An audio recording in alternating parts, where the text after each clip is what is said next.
أعوذ بالله من الشيطان الرجيم بسم الله الرحمن الرحيم وإن خفتم ألا تقسطوا في اليتامى فانكحوا ما طاب لكم من النساء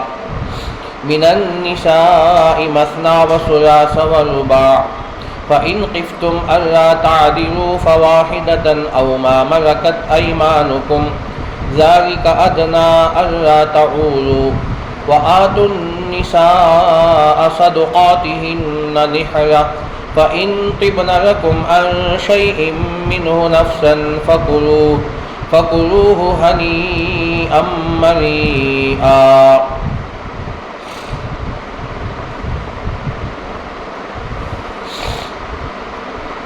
پناہ مانگتا ہوں میں اللہ کی شیطان مردود سے. بسم اللہ الرحمن الرحیم. شروع کرتا ہوں میں اللہ کے نام سے جو بڑا مہربان نہایت رحم والا ہے.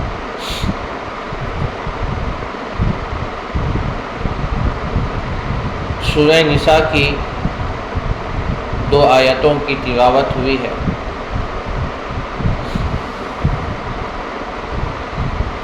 ان آیات میں اللہ تعالیٰ زمانہ جاہلیت کی تردید کرتے ہوئے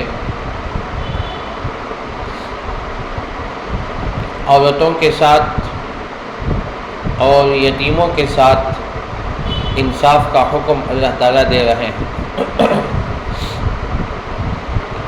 اس سے پہلے درس میں یہ بات آپ کے سامنے آ چکی ہے کہ زمانہ جاہلیت میں 2 طبقہ بہت مظلوم تھا، ایک عورتوں کا اور دوسرے یتیموں کا. یہ 2 طبقے بہت زیادہ کمزور تھے، ان کے اوپر ہر کوئی ظلم کرتا تھا، کوئی ان کی بات سننے والا نہیں ہوتا تھا. ایسے وقت میں اسلام آیا. اللہ کے نبی صلی اللہ علیہ وسلم نے ان کے احکامات بیان فرمائے اور ان کے حقوق ان کو دلوائے. اللہ کے نبی صلی اللہ علیہ وسلم نے یہ بتایا کہ دنیا کے اندر اس معاشرے میں عورتوں کا بھی مقام ہے. عورت بحیثیت بیوی ہونے کے وہ بھی ایک مقام رکھتی ہے معاشرے کے اندر. عورت ماں ہونے کی حیثیت سے اس کا بھی ایک اونچا مقام ہے. عورت بہن ہونے کی حیثیت سے اس کا بھی ایک مقام ہے. عورت بیٹی ہونے کی حیثیت سے ان کا بھی یہ مقام ہے. اسلام آنے کے بعد ہی عورت کو 4 حیثیتیں اور 4 مقام دیے کہ وہ ماں ہو تو اس کی ایک اونچی حیثیت ہے، اونچی شان ہے. اللہ کے نبی صلی اللہ علیہ وسلم نے فرمایا الجنت تحت اقدام امہاتکم، کہ جنت تمہارے ماں کے قدموں کے نیچے ہے. تو ماں کو اتنا اونچا مقام، اتنا اعزاز سے بخشا کہ ماں کی اطاعت میں جنت ملے گی، ماں کی نافرمانی میں جہنم میں جاؤ گے. تو یہ مقام اور مرتبہ اللہ تعالیٰ نے ان کو عطا فرمایا. پھر بیویاں ہیں تو بیویاں فرمایا کہ یہ تمہارے شریک حیات ہیں، تمہاری زندگی ہے، اور کوئی کھلونا نہیں کہ تم جب چاہے استعمال کرو، جب چاہے یوز کرو، جب چاہے اسے پھینک دو. تو یہ عورت، اس کا ایک اونچا مقام ہے، ان کے حقوق ہیں. جس طرح شوہر کے حقوق بیوی کے اوپر ہیں تو بیوی کے حقوق بھی شوہر کے اوپر ہیں. تو دونوں برابر ہیں.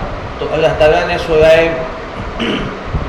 نساء کے اندر اور سورہ بقرہ کے اندر اللہ تعالیٰ نے ان کا مقام بھی بیان فرمایا ہے. تیسرا، بہن ہونے کی حیثیت سے فرمایا کہ یہ بہن تمہاری بہت اہم ہے. جس طرح شریعت میں بھائی کے حق ہے تو بہن کے بھی حقوق ہیں. اور وراثت میں حصہ متعین فرمایا کہ جب بھائی کو حصہ ملے گا تو بہن کو بھی حصہ ملے گا، وہ محروم نہیں ہوگی. تو البتہ فللذکر مثل حظ الانثیین کے تحت میں کہ بھائی کو 2 حصہ ملے گا اور اسی طرح بھائی کو 1 حصہ ملے گا، لیکن بیٹی بہن کو حصہ ملے گا. تو شریعت نے آ کر یہ سارے احکامات آگے کی چند صفحوں میں 2-3 صفحوں کے اندر پورے مسائل اللہ تعالیٰ بیان فرما رہے ہیں. وراثت کا مسئلہ مستقل چند آیتوں کے بعد آ رہا ہے.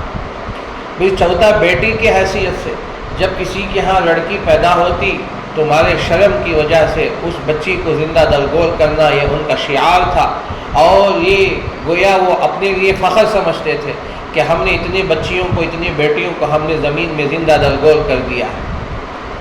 تو وہ باپ جس کے بیٹی ہوتی تھی وہ سر اٹھا کے نہیں چل سکتا تھا جب تک کہ اسے دفن نہ کر دیا جائے۔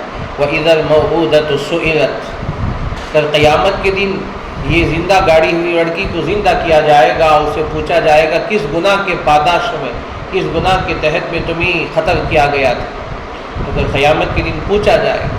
تو ایسے وقت میں اللہ کے نبی صلی اللہ علیہ وسلم تشریف لائے اور اللہ نے آپ کو 4 بیٹیاں عطا فرمائیں۔ بیٹے 2-3 ہوئے لیکن وہ بچپن ہی میں شیر قالی کے زمانے میں ان کا انتقال ہو گیا۔ 4 بیٹیوں کی آپ نے تربیت فرمائی، تو اللہ تعالیٰ نے آپ کو عملی طور پر بھی بیٹیاں عطا فرمائی، اور اللہ کے نبی نے فرمایا کہ جس گھر میں بیٹی ہوتی ہے وہ اللہ کی رحمتیں وہاں اترتی ہیں، رحمتوں کا نزول ہوتا ہے، فرشتوں کی برکتیں، فرشتے دعائیں لے کر وہاں آتے ہیں۔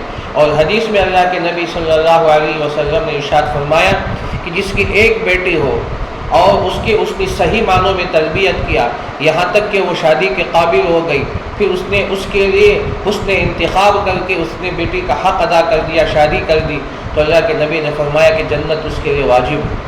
دوسری روایت میں، یہ بخاری کی روایت ہے، دوسری روایت جو ترمذی کی، جامع ترمذی کی اور نسائی کی روایت ہے، دیگر روایتوں میں یہ بات ہے، اللہ کے نبی صلی اللہ علیہ وسلم نے ارشاد فرمایا کہ جس کی 2 بیٹیاں ہوں اور اس نے دونوں بیٹیوں کی صحیح تربیت کی، اور جب وہ شادی کے قابل، نکاح کے قابل ہو جائے تو اس نے انتخاب کر کے اس نے بیٹیوں کی شادی کرا دی، نکاح کرا دیا، تو اس کے جنت واجب ہو جائے۔